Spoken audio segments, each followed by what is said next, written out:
அனைத்து இந்திய அண்ணா திராவிட முன்னேற்ற கழக ஆட்சியில்தான் ஒரு பிரமாண்டமான திட்டத்தை நாம் கொண்டு வந்தோம்.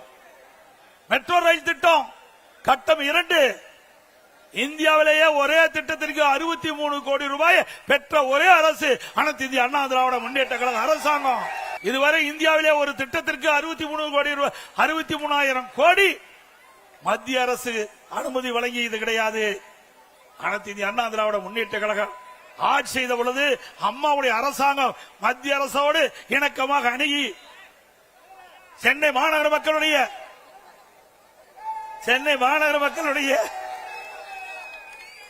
போக்குவரத்து நெரிசலை குறைக்க வேண்டும் என்று இதை புரட்சி தலைவி அம்மா அவர்கள் திட்டமிட்டார்கள்.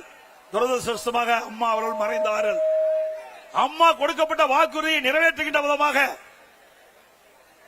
அம்மா போட்ட திட்டத்தை முழுமையாக நிறைவேற்ற வேண்டும் என்ற அடிப்படையிலே மத்திய அரசோடு தொடர்பு கொண்டு மெட்ரோ ரயில் திட்டம் கட்டம் 2 118 கிலோமீட்டர் அந்த ரயில் பாதை அமைக்குவதற்கு அனுமதி பெற்று